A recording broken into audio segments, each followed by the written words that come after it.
Okay, so today I wanted to talk in specific about covert narcissists and why and how they have to make you look and feel like the problem when in fact it's their own shame that's irritating to them. And unlike overt narcissists, where it's very clear and easy to notice the narcissist being narcissistic, with covert narcissists, things fly under the radar. For example, have you ever had a conversation with somebody that you felt was high on the scale of NPD, somebody that you felt was a covert narcissist, and you're having this normal conversation, you can't really pinpoint what exactly they're doing, at least not in the beginning.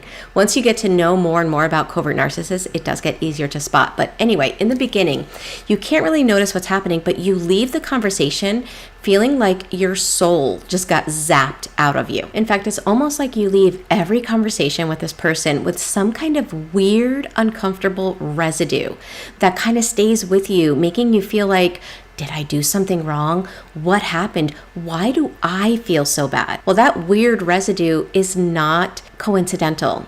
It's not random. It's actually intentional on the part of the covert narcissist. In fact, it's part of their survival strategies that keeps them from their own unprocessed, unbearable shame. So in this video, I want to help you to learn how to start seeing it faster, how to understand what's happening, but most importantly, how you can stop yourself from getting sucked into these conversations or these relationships that cause you to carry shame that's not yours. So that being said, let's dive in. For those that don't know me, my name is Michele. I'm a survivor myself of childhood trauma, emotional trauma, and narcissistic abuse.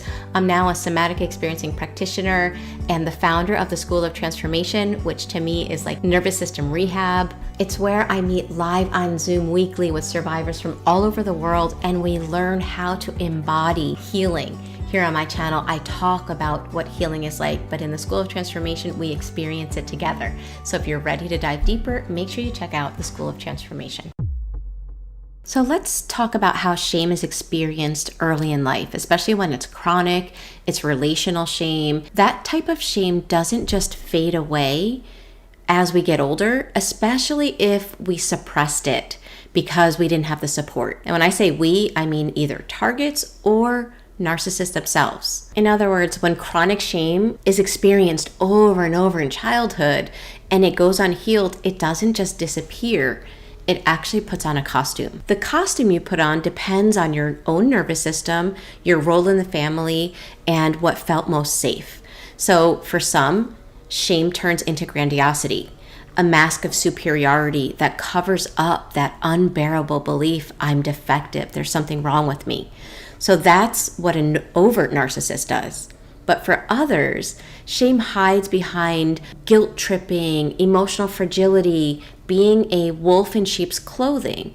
And that's often covert narcissism. Those are two protective personalities that get formed because of unbearable shame. But there's another one that applies to us trauma survivors as well. It's when shame turns inward.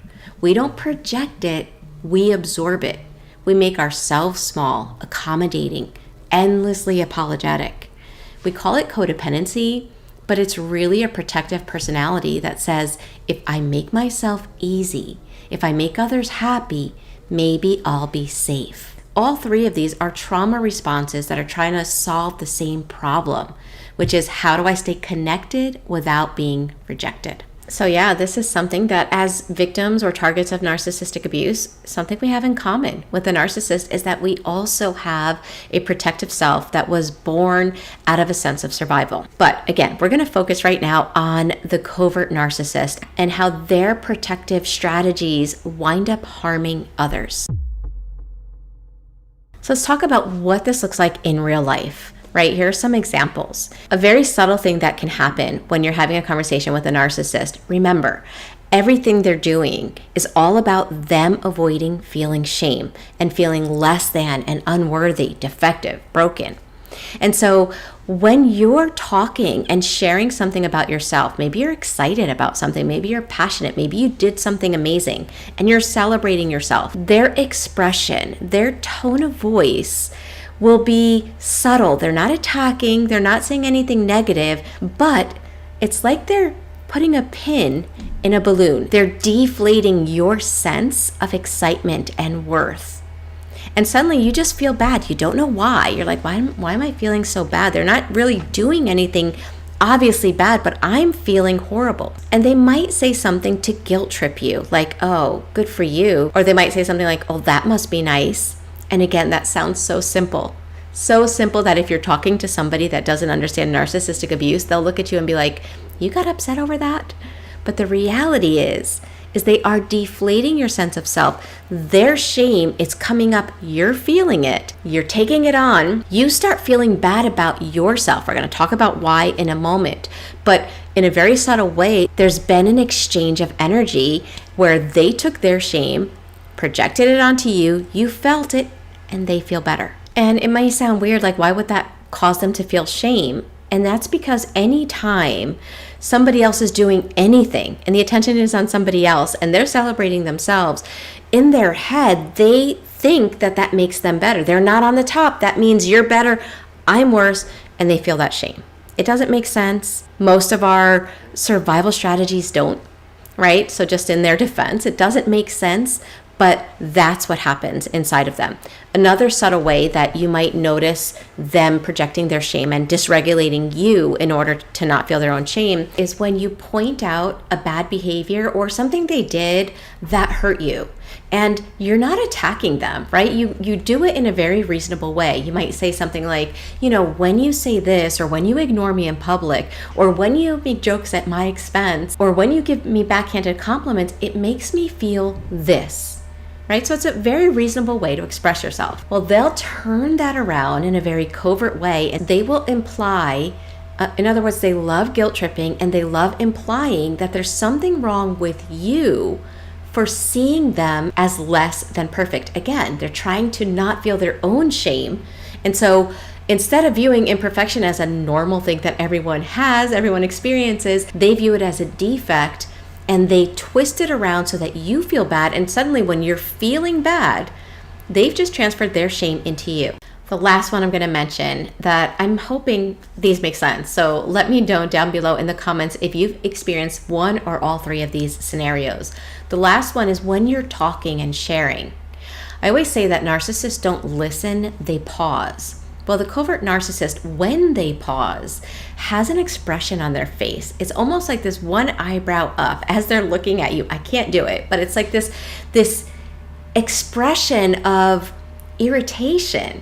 But if you ask them, are you okay? Is everything okay? They'll be like, yeah, why are you asking me that? As they're listening to you, it's very uncomfortable. And we're actually going to get into why these three covert behaviors affect some people, because they don't affect everyone. So if they do affect you, you're definitely going to want to keep watching this video.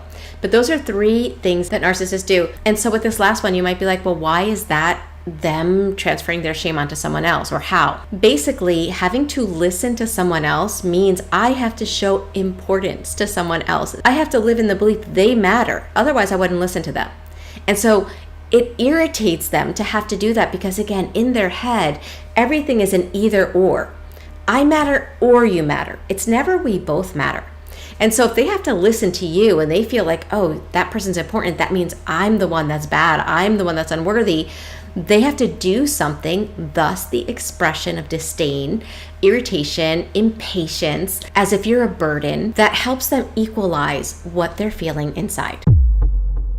Now, here's a hard truth that I had to come face to face with, so I'm sharing this with you, is that these subtle behaviors to some people, they feel like torture. They feel so emotionally devastating, while to others, it doesn't even touch them. In other words, the narcissist tactics of trying to get others to regulate their shame doesn't work on everyone. And here's why. For anyone that doesn't have a shame wound, they will notice the narcissist behavior, but it doesn't touch them. It doesn't make them internalize or make it mean anything about themselves. They might say something like, oh, that's a rude person, or that person is really socially unaware or disconnected.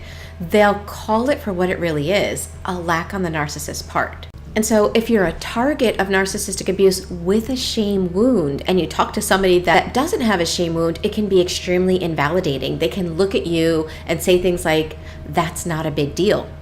But what they're not realizing is that to somebody with a shame wound, it is a big deal. And so just keep in mind, like, who you share your experience with matters. If you share your experience with people that don't get it, it can actually create more pain and more invalidation in you. This is why healing our own unhealed trauma from the past is so important, because it's our wounds, our shame wound that covert narcissists really use to reel you into a relationship that is very destructive. Which is why in the School of Transformation, we spend time not overly focusing on the narcissist, but rather on the beliefs and the imprints they left behind. In fact, in the month of June, we're going to learn how to upgrade a belief like, I'm bad, I'm unworthy, there's something wrong with me. And we're going to do it together. We meet live on Zoom every week. So if that's something you're interested in, make sure you come check us out. So remember, talking to people that have been there, that have gone through it, is going to help you to feel that validation. Just like I would never go to somebody that's colorblind to help me coordinate my outfit, it's the same thing with healing from this type of covert, hidden, subtle abuse. The first thing we have to do is call it for what it is. This is emotional abuse. Even if they're not yelling, even if they're not insulting you, even if it looks so subtle. In fact, it would be like somebody that knows that a person is going out into the wilderness and they take their compass and they put a magnet to it so that it gives the false direction. Or somebody that clips a person's brakes, but gives them a kiss as they leave for work. There's intent to cause harm. And those behaviors of a narcissist have the intent to cause you to live in emotional dysregulation so that they can feel better. It's abuse. Now, I state that because there was a time when I didn't recognize that. I could recognize obvious forms of abuse, but these subtle forms of abuse would cause me to start questioning myself, which is exactly what a narcissist wants you to do. So if this is resonating with you, what do you do? Here are 3 tips that can start helping you. The first is to notice and pause the pattern. In other words, the second they do something to put their shame in you, see if you can notice what you feel in your body. Notice your breath and ask yourself, is this my shame or theirs? In other words, we have to start strengthening our emotional boundaries. And we have to realize we don't have to take responsibility for someone else's emotional state. And that's not being cold. It's healthy separation. The second thing is we want to learn how to reclaim our internal safety. Covert narcissists hook into your nervous system. So the healing begins by restoring your own regulation. Instead of trying to regulate them and try to get them to stay happy and never be upset, no, it's about regulating yourself. And so when they act hurt or twist the narrative, even though your impulse might be to over-explain, you begin realizing what you're feeling and reminding yourself, I don't have to be the fixer or the rescuer. I'm allowed to take up space. And so you slowly break the trauma bond from the inside out. And the third tip is to learn to recognize the somatic red flags. Sometimes we miss the signs because the manipulation is so subtle. But guess what, guys? Your body always knows. You might notice a tight throat, your chest getting heavy, a sudden sense of confusion or guilt, and you're not really sure why. Those are somatic signals where your body's saying something is off here. And if your body has been trained to override those signals, that's okay. You can retrain it. And again, that's exactly what we do inside the School of Transformation. We don't just learn about trauma. We walk through the process of rewiring our nervous system so we don't keep attracting people who are allergic to truth, to authenticity. So if you've been learning and learning but can't seem to embody what you've been learning, come check out our live weekly Zoom meetings.